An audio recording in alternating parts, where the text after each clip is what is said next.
Hello everyone, আপনাদের সকলকে আমাদের বেসিক কম্পিউটার কোর্সের আরও একটা নতুন ভিডিওতে স্বাগত জানাই। আজকে আমরা এমএস ওয়ার্ডের ইনসার্ট মেনু সম্পর্কে জানব।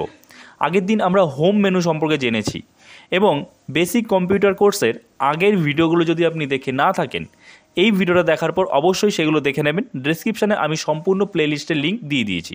তো চলুন দেরি না করে শুরু করা যাক আজকের ভিডিও। দেখুন, ইনসার্ট মেনু আপনারা দেখতেই পাচ্ছেন, এখানে আমরা রয়েছি এখন, এবং এর আন্ডারে দেখুন কি কি রয়েছে। পেজেস বলে আলাদা একটা মেনু রয়েছে, সাব মেনু বলতে পারেন আপনি। তারপরে রয়েছে টেবিলস, তারপরে illustrations, links, header and footer, text, symbols. প্রত্যেকটা সম্পর্কে আমরা আজকে জানবো, প্রত্যেকটার কাজ দেখব। দেখুন, প্রথমে রয়েছে কভার পেজ। তো তার আগে আমি এখানে কিছু টেক্সট নিয়ে আসি। আগের দিনের ভিডিওতে আমি দেখিয়েছিলাম যে কিভাবে অটোমেটিক্যালি কিছু রেডিমেড টেক্সট এমএস ওয়ার্ডে আনতে হয়। শর্টকাট পদ্ধতি সেটা হচ্ছে কি, সমান সমান দেবো প্রথমে, দেওয়ার পরে RAND দিলাম, তারপরে দেবো ফার্স্ট ব্র্যাকেট দিলাম, এবার এন্টার। দেখুন অটোমেটিক্যালি রেডিমেড কিছু সেন্টেন্স কিন্তু এখানে চলে আসলো, টেক্সট চলে আসলো। আচ্ছা, এবার আমরা কোথায় ছিলাম? কভার পেজে। কভার পেজ কি? আমরা যখন কোনো বই কিনি বা যে কোনো বইয়ের একদম ওপরের পাতা, যেটাকে আমরা একদম বাংলা ভাষায় যদি বলি সেটা হচ্ছে মলাট, আমরা বলি না, অনেকে মলাট বলি। তো সেই ওপরের পেজটাই কিন্তু কভার পেজ বলা হয়। তো সেই কভার পেজে কী থাকে? সেই বইটার নাম দেওয়া থাকে, বইটা যিনি লিখেছেন তার নাম দেওয়া থাকে। ঠিক তেমনি আপনি খেয়াল করবেন যে PDF যে বইগুলো হয় অনলাইন থেকে আমরা ডাউনলোড করি, তো তার প্রথমে কিন্তু একটা পেজে সেই বই সম্পর্কে লেখা থাকে বা বইয়ের নাম লেখা থাকে, বইয়ের রাইটারের নাম লেখা থাকে। তো সেটাকেই বলে কভার পেজ। তো এই যে দেখতে পাচ্ছেন, এটা মনে করুন একটা বই আমি তৈরি করছি, তো এটা আমার প্রথম পাতা, বাট এর আগে আমি একটা কভার পেজ দিতে চাই। তো তার জন্য আমাদের এখান থেকে কভার পেজ নিতে হয়, ঠিক আছে? তো কভার পেজ কিভাবে নেব? কার্সারটা ওপরে দিলাম, এবার এখান থেকে একটা কভার পেজ নিচ্ছি, এবং এখানে বিভিন্ন ধরনের কিন্তু কভার পেজ রয়েছে। আপনি যেটা খুশি সেটা নিতে পারেন, ঠিক আছে? তো ধরুন আমি কভার পেজ নিয়ে নিচ্ছি, এইটা নিয়ে নিচ্ছি, ঠিক আছে? এটা যেই নিলাম, এই যে দেখুন কভার পেজ কিন্তু চলে আসলো, এবং এখানে আপনি এডিট করতে পারেন। দেখুন আমি যে টেক্সটটা লিখেছিলাম সেই টেক্সটটা কিন্তু পরের পেজে চলে এসছে, এবং কভার পেজটা কিন্তু পুরো একটা পেজ নিয়ে রয়েছে। কোর্স, বেসিক কম্পিউটার কোর্স দিয়ে দিলাম। পিক দ্য ডেট, এখানে আপনি ডেট দিতে পারেন যে কোন সালে পাবলিশড হয়েছে। তারপরে এখানে টাইপ দ্য ডকুমেন্ট, সাবটাইটেল ইত্যাদি ইত্যাদি আপনি দিতে পারেন, ঠিক আছে?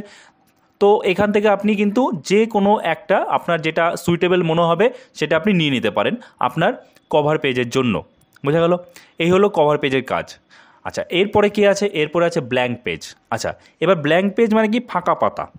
এবার অনেকে বলবে তাহলে তো আমি একটা নিউ পেজ নিয়ে নিতে পারি, যে আমার একটা পেজের দরকার, তাহলে আমি এখান থেকে একটা নিউ করে দিলে তো একটা পেজ চলে আসবে। কিন্তু না, এটা চলে আসবে ঠিক আছে, আপনার কথাটা ঠিক, কিন্তু সেটা আসবে কি করে? তারপরে আসবে, মানে যতটা আপনার লেখা হয়েছে তারপরে আসবে। কিন্তু আপনার যদি মনে করুন লেখা হয়ে গেছে এবং এই জায়গাটায় একটা ব্ল্যাঙ্ক পেজ প্রয়োজন, মনে করুন এখানে তো আপনি নিউ করে, এই যে নিউ করে ব্ল্যাঙ্ক পেজ নিতে পারবেন না। তাহলে আপনাকে কিভাবে নিতে হবে? তাহলে আপনি জাস্ট এখানে কার্সারটা রাখবেন, মানে যেখানে আপনার প্রয়োজন, তারপরে ব্ল্যাঙ্ক পেজে ক্লিক করবেন। দেখুন যেখানে আমরা কার্সার রেখেছিলাম তার আগের অংশটা এখানে চলে এসেছে, এবং তারপরে পেজটা ব্ল্যাঙ্ক হয়ে গেছে, আরেকটা পেজ। তারপরের পেজে বাকি লেখাটা কিন্তু এসছে, এই যে এটা হচ্ছে সেই ব্ল্যাঙ্ক পেজ। বোঝা গেল? ঠিক আছে, এরপর আছে পেজ ব্রেক। তো পেজ ব্রেক দিয়ে আমরা কি করতে পারি? পেজ ব্রেক হচ্ছে, ধরুন আপনি চাইছেন এই লেখাটা পরের পেজে আসতে। আগেরটা কী ছিল? আগেরটা হচ্ছে এরপরে একটা ব্ল্যাঙ্ক পেজ আসবে, তারপরে পরের পেজে এই লেখাটা আসবে। কিন্তু আপনি মাঝখানে কোনো ব্ল্যাঙ্ক পেজ চাইছেন না, এই লেখাটার পরে এই বাকি অংশটুকু পরের পেজেই আসবে। তো তার জন্য পেজ ব্রেক দিয়ে দিতে হবে। তাহলে কী করতে হবে? যেখান থেকে আপনার পেজ ব্রেক প্রয়োজন, ধরুন আমি এখানে পেজ ব্রেক প্রয়োজন, আমি এখানে কার্সারটা দিয়ে দিলাম, ঠিক আছে? এবার আমি পেজ ব্রেকে ক্লিক করছি। দেখুন যেখানে আমাদের পেজ ব্রেক প্রয়োজন ছিল, তারপরে এই যে আগের অংশটা এই পেজে আছে, তারপরে কিন্তু কোনো ব্ল্যাঙ্ক পেজ নেই, তারপরের পেজেই বাকি অংশটা রয়েছে, ঠিক আছে? আই হোপ আপনারা বুঝতে পারছেন। এরপরে কি আছে?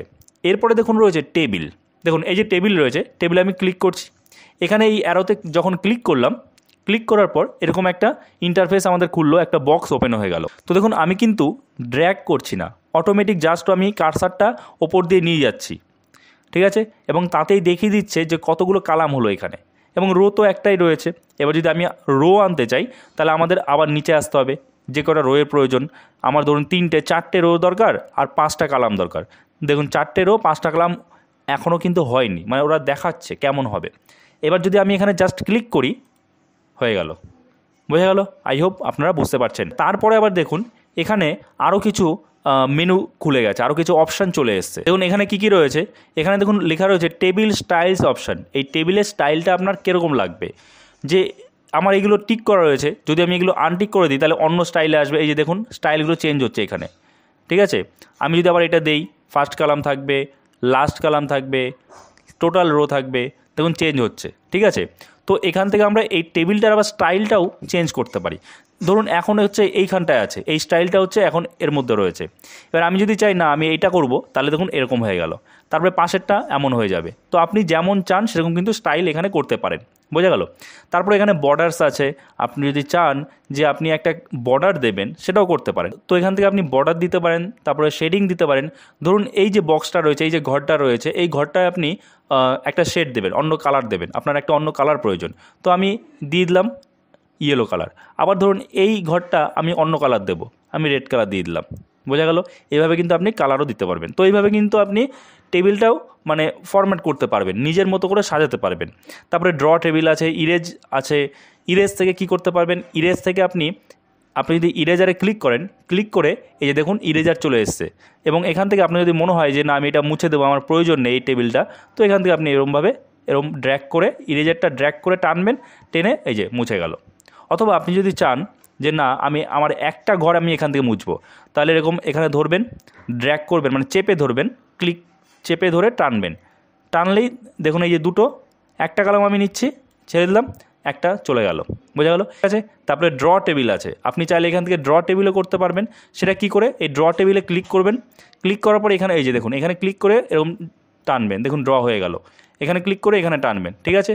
তো এগুলো কিন্তু আপনারা করতে পারবেন। তো এরপরে দেখুন কী রয়েছে, এরপরে রয়েছে ইনসার্ট টেবিল। তো এর মাধ্যমেও আমরা টেবিল নিতে পারি, কিন্তু অন্যভাবে। সেটা কীভাবে, ইনসার্টে ক্লিক করলাম, ক্লিক করে আমার এখানে কালাম কটা লাগবে, আমি ধরুন কালাম লাগবে এখানে 8টা কালাম নিয়ে নিলাম। ধরুন এখানে রো লাগবে 5টা রো নিয়ে নিলাম। তারপরে আমি ওকেতে ক্লিক করব, এই ওকেতে ক্লিক করলাম, যেই ক্লিক করলাম দেখুন আরেকটা কিন্তু টেবিল চলে আসলো। বোঝা গেল? ক্লিক করার পর দেখুন কী রয়েছে, ড্র টেবিল। আমরা টেবিল ড্রও করতে পারি। এখানে ক্লিক করলাম, ক্লিক করার পর এই দেখুন আমাদের একটা পেন্সিলের মতো আইকন চলে আসলো, এবং এটা আমি এইভাবে টানলাম, একটা বক্স হয়ে গেল। এর উপরে আমি এরমভাবে টানতে পারি, এরমভাবে, তাহলে কালাম হয়ে যাচ্ছে, ঠিক আছে। বোঝা গেল? এবার এগুলো আপনারা যত প্র্যাকটিস করবেন তত আপনি ভালো পারবেন। এরপর আর কি আছে টেবিলের মধ্যে, টেবিলে গেলাম, দেখছি যে convert text to table. Convert text to table মানে কি, ধরুন কোনো আপনি টেক্সট লিখেছেন, দেখুন এখন কিন্তু এটা ইনঅ্যাক্টিভ রয়েছে, তাই না? দেখতে পেয়েছেন? এবার দেখুন অ্যাক্টিভ হবে কী করে, আমি টেক্সট সিলেক্ট করবো। এই যে ধরুন এই যে এতগুলো টেক্সট আছে, এটা আমার সিলেক্ট করতে হবে। তো আমি সিলেক্ট করলাম, পুরোটা সিলেক্ট করে নিলাম। সিলেক্ট করার পর টেবিলে ক্লিক করলাম। এইবার দেখুন এটা কিন্তু অ্যাক্টিভ হয়ে গেছে, এবং এটা যদি আমরা ক্লিক করি দেখুন কি হয়। দেখুন এখানে বলছে নাম্বার অফ কালামস, আমি কালামস দিতে পারি ইচ্ছা মতো, দিলাম। এবার আমরা ওকে করে দিচ্ছি, দেখুন ওই লেখাটাই টেবিল আকারে চলে আসলো। দেখুন রয়েছে এক্সেল স্প্রেডশিট। তো এর সাহায্যে আপনি এমএস এক্সেলে যেমন আপনি দেখেন স্প্রেডশিটটা, ঠিক সেরকমভাবে টেবিল এখানে নিয়ে নিতে পারবেন। এবং কুইক টেবিলস, এই কুইক টেবিলসে আবার কি, কুইক টেবিলসে মনে করুন আপনি একটা ক্যালেন্ডার দরকার আপনার, তো আপনি এরকমভাবে একটা ক্যালেন্ডার নিয়ে নিলেন এখান থেকে, এই যে নিয়ে নিলেন ক্যালেন্ডারের মতো চলে আসলো একটা টেবিল। বোঝা গেল? তো এর মধ্যে দেখুন রয়েছে পিকচার্স। তো পিকচার কি, যখন আমাদের কোনো ডকুমেন্টের মধ্যে পিকচার লাগবে একটা, তো তখন আমরা এর সাহায্যে পিকচার ইনসার্ট করতে পারি। তার জন্য কি করতে হবে, যেখানে আমাদের পিকচারটা নিতে হবে সেখানে কার্সারটা রাখবো, ঠিক আছে। এবার আমরা যাব পিকচারে। তো যেই পিকচারে ক্লিক করব আমাদের কিন্তু ফাইল ম্যানেজার ওপেন হয়ে যাবে, এবং তারপরে আমাদের এখান থেকে চুজ করে নিতে হবে কোন পিকচারটা নেব। তো আমি ডেস্কটপের মধ্যে একটা পিকচার রেখেছি, সেখান থেকে নিয়ে নিচ্ছি। তো আমি এই পিকচারটা নিয়ে নিলাম। তারপরে দেখুন এই যে সিলেক্ট করার পরে ইনসার্টে ক্লিক করতে হবে, ইনসার্টে ক্লিক করলাম, দেখুন আমাদের পিকচার কিন্তু চলে আসলো। এবং তার সাথে দেখুন ওপরে আরও আবার কিছু মেনু খুলে গেছে, সেটা আমি বলছি, তার আগে দেখিয়ে দিই কিছু জিনিস। যে পিকচারটা আসলো, আপনি এই যে দেখতে পাচ্ছেন এই সবুজ রঙের একটা গোল মতো আইকন এসছে, তো এটার সাহায্যে এই পিকচারটাকে আপনি এরকম ঘোরাতে পারবেন, ঠিক আছে। আবার সোজা করে দিই আমরা, বোঝা গেল? আচ্ছা, এগুলো দিয়ে আমরা কী করতে পারি, এগুলো দিয়ে আমরা ছোটো বড়ো করতে পারবো, ঠিক আছে। এগুলো দিয়ে আমরা পিকচারটা ছোটো বড়ো করতে পারবো, এটা দিয়েও তাই, লম্বা করতে, বাড়াতে পারবো, কমাতে পারবো। বোঝা গেল? তারপরে দেখুন এই যে এতগুলো আবার এক্সট্রা মেনু খুলে গেছে। তার মধ্যে এই যে প্রথমটা দেখতে পাচ্ছেন পিকচার স্টাইলস, তার আগে রয়েছে অ্যাডজাস্ট। এই পিকচার স্টাইলটা আগে বলে দিই। পিকচার স্টাইলটা কি, পিকচার স্টাইলটা হচ্ছে, দেখুন আমি যখন কার্সারটা নিয়ে যাচ্ছি ছবিটার দিকে খেয়াল করুন, ছবিটা কিন্তু পাল্টে গেল। আবার দেখুন, তারপরে পরেরটায় নিয়ে গেলাম, ছবিটা আবার পাল্টে গেল। তারপরেরটায় দেখুন, মানে আপনি এই ছবিটা কী স্টাইলে চান সেরকম আপনি করতে পারেন। দেখুন, ঠিক আছে। তারপরে দেখুন রাউন্ড হয়ে যাচ্ছে। ধরুন আমার এইটা প্রয়োজন, একদম চারিদিকে রাউন্ড হয়ে গেল শেপটা, বোঝা গেছে? এটা হচ্ছে আমার পিকচার স্টাইল। এদিকে কি রয়েছে? এদিকে রয়েছে দেখুন প্রথমে অ্যাডজাস্ট মানে কি? এই যে দেখুন ব্রাইটনেস, কন্ট্রাস্ট, রিকালার। ব্রাইটনেস মানে কি? এই ছবিটার ব্রাইটনেস আপনি বাড়াতে কমাতে পারবেন কন্ট্রাস্টের মাধ্যমে, তাই। তারপরে compress picture, change picture, reset picture, তো এগুলো আপনারা জানেনই ভালো মতোই। আর এরপরে দেখুন কি রয়েছে, এদিকে রয়েছে পিকচার শেপ। এখান থেকেও আপনি পিকচারের শেপটা পাল্টাতে পারবেন। কেমন? এই যে দেখুন এই অ্যারোতে ক্লিক করলাম, আমি যদি এইটা নিই, দেখুন পিকচারটা কেমন হয়ে গেল, বুঝা গেল? তো আপনি আপনার প্রয়োজন মতো কাজের জন্য যেটা লাগে সেটা আপনি এখান থেকে সিলেক্ট করে নিতে পারবেন। তো তারপরে কি রয়েছে দেখুন, পিকচার বর্ডার। আপনি যদি চান পিকচারের চারিদিকে বর্ডার দিতে, সেটা আপনি এখান থেকে দিয়ে নিতে পারবেন।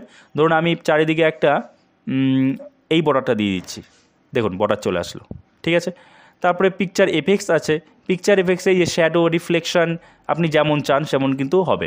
ধরুন আমি এটা রিফ্লেকশান দেবো একটা, দেখুন যেই রিফ্লেকশানে গেলাম তারপরেও আবার এক্সট্রা আরও কিছু অপশান চলে আসলো। এই যে দেখুন রিফ্লেকশান, যেই এই একটা রিফ্লেকশান দেখতে পাচ্ছেন হলো এখানে, তো এখান থেকে আমরা পিকচার রিফ্লেকশান দিতে পারি। তো অনেক রকমের কিন্তু সেটিং রয়েছে, তো এইগুলো আপনাদের নিজেদের প্র্যাকটিস করতে হবে, তাহলেই আপনার খুব সহজ মনে হবে। আচ্ছা, তারপরে কি রয়েছে দেখুন, পজিশন। এই যে এই পিকচারটা আমার এই পাতাটার একদম ওপরে রয়েছে, আমি যদি চাই অন্য জায়গায় নেব, সেটা আমরা এখান থেকে নিতে পারি। কি করে?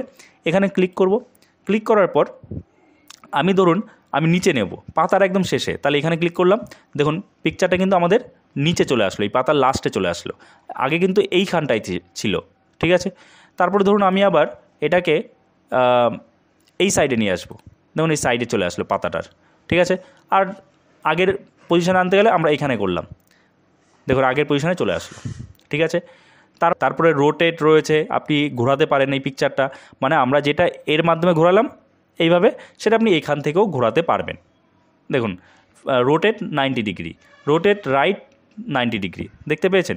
আমি যেই এখানে নিয়ে যাচ্ছি কার্সারটা, আমি দেখাচ্ছি একটা ওপর নিই, দেখুন ঘুরলো, দেখুন ঘুরে গেল 90 ডিগ্রি, কিন্তু পুরো ঘুরছে। ফ্লিপ হরাইজেন্টাল করতে পারি, ফ্লিপ হয়ে গেল ছবিটা, বোঝা গেল? আই হোপ আপনারা সব বুঝতে পারছেন। এছাড়া ক্রপ আছে, আমরা ছবিটা এখান থেকে ক্রপ করতে পারি। তো এরপরে দেখুন রয়েছে ক্লিপ আর্ট। ক্লিপ আর্টে কী হয়? তো এরপর আমরা ক্লিক করলাম, ক্লিক করার সাথে সাথে দেখুন ডান দিকে একটা বক্স ওপেন হয়ে গেল, ঠিক আছে। তো এখান থেকে আপনি কার্টুনের মতো ছবি নিয়ে নিতে পারবেন। আমার এখানে বুক লেখা রয়েছে, তো এখানে আমি গো করছি, গো করলে যে এই ধরনের কিছু সিম্বল চলে আসলো, আমার এই ক্লিপ আর্টটা প্রয়োজন, তো আমি এটার উপর ক্লিক করে দিলাম, দেখুন এখানে চলে আসলো। এবং এটাকে আমরা সেই ছবির মতোই, পিকচারের মতোই, দেখুন ওপরে আরও কিছু মেনু খুলে গেছে, ঠিক আছে। তো এখান থেকে আমরা আবার এটা ফরম্যাটও করতে পারি, এরকম শেপ পাল্টাতে পারি, বোঝা গেল? ঠিক আগেরটার মতো। এরপরে দেখুন কি রয়েছে, এরপরে রয়েছে শেপ।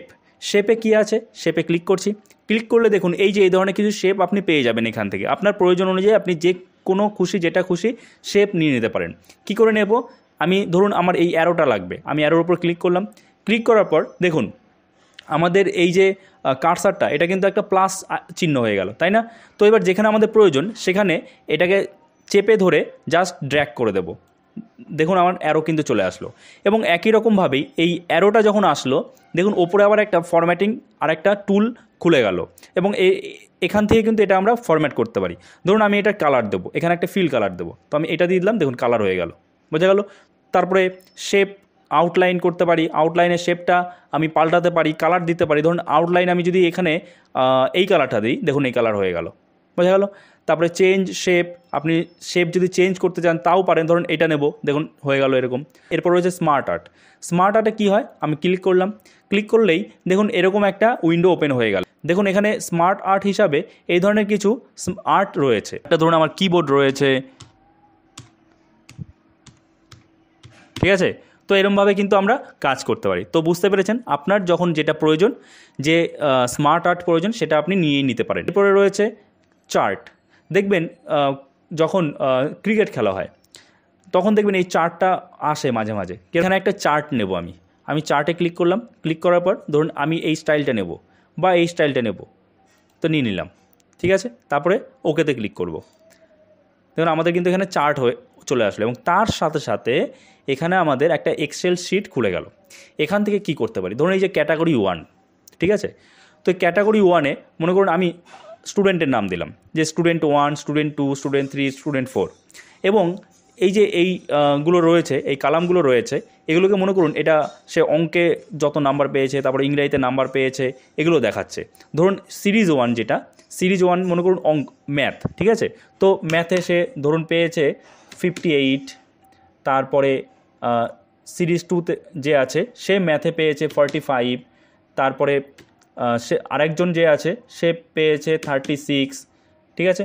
তারপরে এখানে ক্যাটাগরি 2তে 45।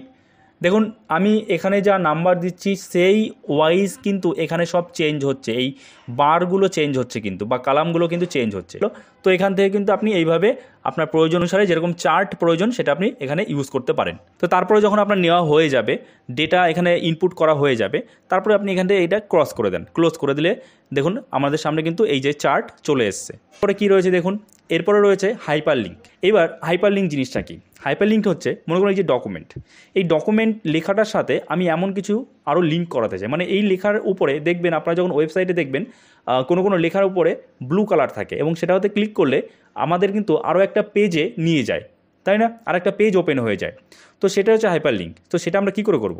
এই যে ডকুমেন্ট লেখার সাথে আমরা লিঙ্ক করব, তার জন্য এটা আমি ডকুমেন্টটা কী করব, সিলেক্ট করব, ঠিক আছে। সিলেক্ট করলাম, সিলেক্ট করার পর আমরা এই যে হাইপার লিঙ্ক রয়েছে এখানে ক্লিক করব। এখানে ক্লিক করার পর আমরা এর সাথে যা লিঙ্ক করাতে যাই সেটা সিলেক্ট করতে হবে। তো আমি চলে যাই, আমি ডেস্কটপে যাচ্ছি, আমি একটা ছবি লিঙ্ক করাবো এর সাথে, ঠিক আছে। তো ডেস্কটপের উপর ডবল ক্লিক করলাম, করে ধরুন এই ছবিটা নেব। তো এখানে ক্লিক করলাম, ক্লিক করার পর ওকেতে ক্লিক করলাম। দেখুন আমাদের কিন্তু এখানে হাইপার লিঙ্কটা হয়নি মানে সব ঠিকই আছে, কোনো ভুল নেই প্রসেসে। এই প্রবলেমটা অনেকের সাথেই হয়, আমি সলিউশনটা বলে দিচ্ছি। আমি আগের দিনের ভিডিওতে এই নিয়ে সলিউশন বলে দিয়েছি, আবার বলে দিচ্ছি এই ভিডিওতে। সেটা হচ্ছে এই যে যখন আপনার এরকম আসবে তখন কি করবেন, যতটুকু লেখা আপনি হাইপার লিঙ্ক করেছেন এই যে এখান থেকে এতটা, এটা সিলেক্ট করবেন, পুরোটা সিলেক্ট করবেন, ঠিক আছে। সিলেক্ট হয়ে গেল।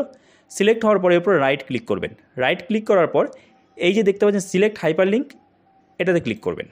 এই দেখুন আমাদের চলে আসলো হাইপার লিঙ্ক কিন্তু আমাদের হয়ে গেছে। এবার আমরা যদি দেখতে চাই যে আমরা যে পিকচারটা লিঙ্ক করালাম সেটা কীভাবে দেখব, তার জন্য কন্ট্রোল চাপবো, কন্ট্রোল চেপে তারপরে এই ডকুমেন্টের উপরে ক্লিক করব। ক্লিক করার সাথে সাথেই আমাদের সামনে আমাদের সেই ছবিটা কিন্তু ওপেন হয়ে যাবে। দেখুন ছবিটা কিন্তু ওপেন হয়ে গেছে, যে ছবিটা আমরা লিঙ্ক করিয়েছিলাম, ঠিক আছে। তারপরে দেখুন রয়েছে header and footer. Header and ফুটারের মধ্যে রয়েছে হেডার, ফুটার, পেজ নাম্বার। তো হেডারের মাধ্যমে আমরা কী করতে পারি জানি, যে আমরা একদম ওপরে যে হেডিং থাকে সেটা আমরা দিতে পারি। তো তার জন্য এর উপরে ক্লিক করব। ক্লিক করার পর এখানে স্টাইলগুলো চলে আসবে, যে স্টাইলটা প্রয়োজন আমরা সেটা সিলেক্ট করে নিতে পারি এখান থেকে। ধরুন আমি এই স্টাইলটা প্রয়োজন, আমি এটা নিয়ে নিচ্ছি, ঠিক আছে। নেওয়ার পরে আমি এখানে লিখে দিতে পারি যে আমার যেটা প্রয়োজন, যা লেখার সেটা আমি কিন্তু এখানে লিখে দিতে পারি। তো আমি ধরুন এখানে লিখে দিচ্ছি কম্পিউটার কোর্স,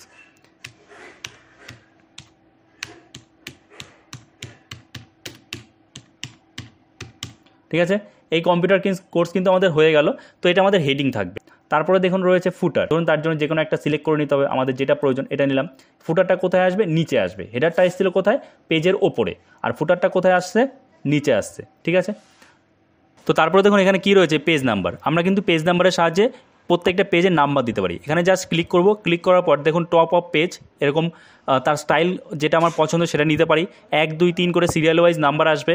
এই যে দেখুন যদি আমরা এটা নিই তাহলে একদম বাঁ দিকে আসবে উপরে, এটা নিলে মাঝখানে আসবে, এবং এটা নিলে ডান দিকে আসবে, ঠিক আছে। দেখুন রয়েছে টেক্সট। টেক্সটের মধ্যে আমরা কী কী দেখতে পাচ্ছি, টেক্সট বক্স দেখতে পাচ্ছি, কুইক পার্টস, ওয়ার্ড আর্ট, এগুলো দেখতে পাচ্ছি। তো কুইক টেক্সট বক্সের কী কাজ, টেক্সট বক্সের কাজ হচ্ছে আপনার ধরুন এখানে একটা টেক্সট বক্স প্রয়োজন, বা আমার ধরুন আমি এখানে একটা টেক্সট বক্স নেব, তাই এখানে কার্সারটা রাখলাম, ঠিক আছে। আমি টেক্সট বক্সে যেই ক্লিক করলাম এখানে কিন্তু বিভিন্ন স্টাইল চলে আসলো। তো আমি ধরুন আমার এই স্টাইলটা প্রয়োজন, আমি এটা নিয়ে নিলাম। দেখুন এই ছবিটার পাশেই কিন্তু আমাদের টেক্সট বক্সটা চলে আসলো, এবং এটাকে আমরা আরও ছোটো করতে পারি আমাদের প্রয়োজন মতো। তার জন্য এখানে চেপে ধরে এরকম ড্র্যাগ করে আমরা এটা ছোটো করতে পারি, এবং এটাকে আমরা এদিক সেদিক সরাতে নড়াতেও কিন্তু পারি। সেটা কীভাবে করব, এর উপরে ক্লিক করব, ডবল ক্লিক করে এরকম চেপে ধরবো, চেপে ধরে এরকম সরালেই সরে যাবে, ঠিক আছে। দেখতে পেয়েছেন সরে গেল। তারপরে ছোটো বড়ো করতে পারবো এরকমভাবে, এই যে এখানে ক্লিক করে এটার সাহায্যে, ঠিক আছে। এবং এখানে আমাদের যে টেক্সট প্রয়োজন সেটা আমরা এখানে লিখতে পারি, ঠিক ঠিক আছে, আমাদের ইচ্ছা মতো। এই যে এখানে জাস্ট ক্লিক করে এরকম ব্যাক স্পেস দিয়ে আমি আমার ইচ্ছা মতো এখানে কিন্তু টেক্সট অ্যাড করতেই পারি। দেখুন রয়েছে কুইক পার্টস। তো কুইক পার্টসের কাজ কি, আমি যখন কুইক পার্টসে ক্লিক করছি, ক্লিক করার পরে দেখুন ডকুমেন্ট প্রপার্টি রয়েছে, তারপরে ফিল্ড রয়েছে। তো এর কাজ হচ্ছে আমি ধরুন এখান থেকে অথার নিচ্ছি, অথার নিয়ে নেওয়ার সাথে সাথে দেখুন এই যে অ্যাডমিন একটা লেখা আসলো। অ্যাডমিন নামে আপনারা জানেন যে ধরুন কোনো একটা বুক বা বইয়ের যে রাইটার হয় সেই রাইটারের নাম আপনি এখানে নিয়ে নিতে পারবেন। ঠিক আছে, তো এই হচ্ছে কুইক পার্টসের কাজ। এছাড়া আর কি আছে, এরপরে রয়েছে ওয়ার্ড আর্ট। ওয়ার্ড আর্টের কী কাজ দেখুন, আমি এখানে ক্লিক করছি, তারপরে দেখুন এখানে বিভিন্ন রকম ওয়ার্ডের স্টাইল চলে আসলো।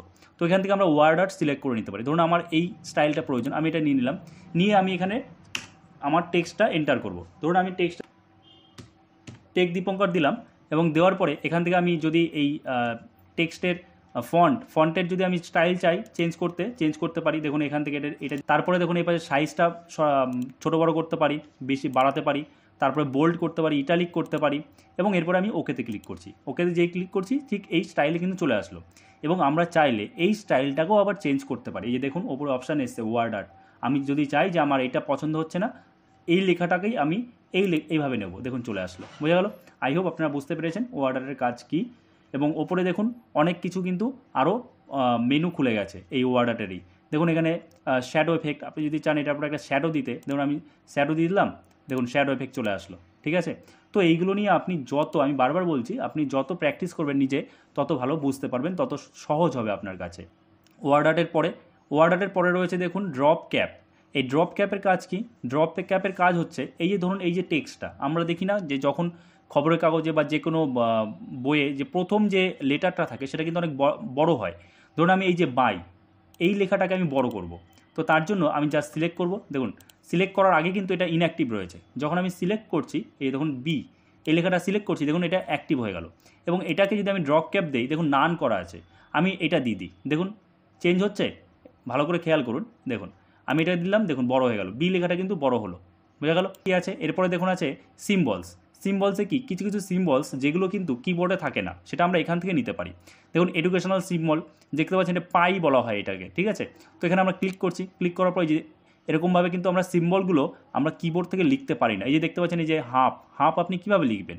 তো তখন বাধ্য হয়ে কিন্তু আপনাকে এইগুলো থেকে সিলেক্ট করে নিতে হবে। তারপরে যে পাই আর স্কোয়ার আপনি কীভাবে করবেন? তো যেটা আপনি কিবোর্ড থেকে করতে পারবেন না সেটা আপনি এখান থেকে নিয়ে নিতে পারবেন। এর পাশেই দেখুন আরেকটা সিম্বল রয়েছে, সেই সিম্বলে কী কী আছে দেখুন, এগুলো কিন্তু আপনি সব কিবোর্ডে খুঁজে পাবেন না। তো তার জন্যই এখানে সিম্বলগুলো রয়েছে, এখান থেকে আমরা সিম্বলগুলো আমাদের ডকুমেন্টের মধ্যে ইনসার্ট করতে পারি। ধরুন আমি এই সিম্বলটা লাগবে, আমি এই যে এই সিম্বলটা চলে আসলো, আমি আবার নিচে নিয়ে আসছি, দেখুন আমি এখানে নেব একটা সিম্বল, এই সিম্বলটা আমাদের প্রয়োজন, ধরুন আমার এই সিম্বলটা প্রয়োজন, তো আমি এটা ক্লিক করছি, দেখুন এই যে সিম্বল চলে আসলো। বোঝা গেল?